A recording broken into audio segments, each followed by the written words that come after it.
This man right here, this is some video of his perp walk yesterday. David Banola, who was allegedly a handyman hired by Arsolia Gall.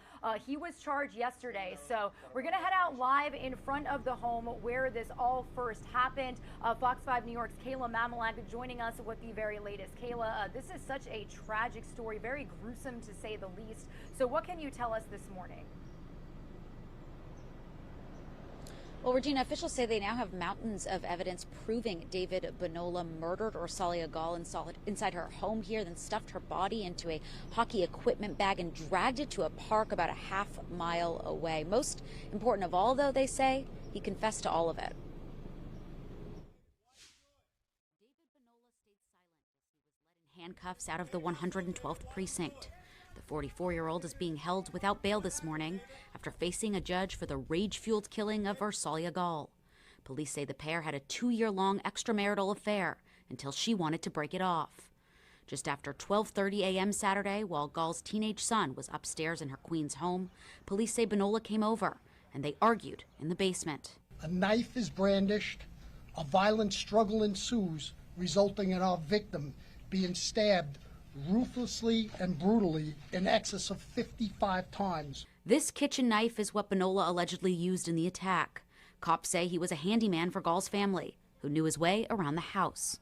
Mr. Banola then retrieved a hockey bag belonging to Miss Gall's son, placed her in the bag, and as video showed, was seen rolling the body down the sidewalks, leaving a bloody trail through the streets of Forest Hills. All of it, investigators believe, because Banola was furious at Gall's decision to call off their affair. They had been off and on, and they had broken up prior, but had reunited early in the month of April, and their relationship was considered at an end.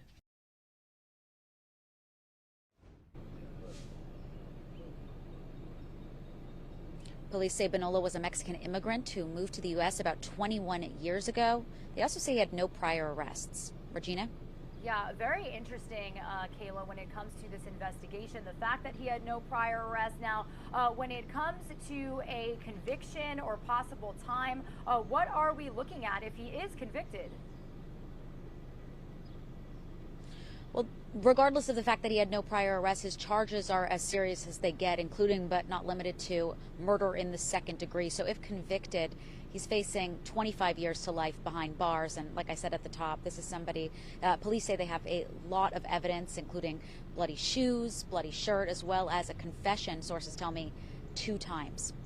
Yeah, and you know, Kayla, I also wanted to ask you about the victim's family. I understand that during this investigation, when this happened, the father, her husband, and her son were actually away looking at colleges. Have we had any sort of reaction from her family or loved ones? No, in fact, we haven't heard from the family directly, understandably so, of course. What we do know this morning, like you said, the father and their other teenage son, the pair had 2 teenage sons, the 17-year-old and the father were out of town at the time. They both also apparently received threatening text messages from Gall's phone the night that she was murdered. Police are now saying that they believe it was Banola who sent those text messages. Well, Kayla, thank you so much for getting our viewers up to speed on a story that has certainly garnered national attention. We appreciate you, and we'll be talking again with you soon. Have a good weekend. Thank you.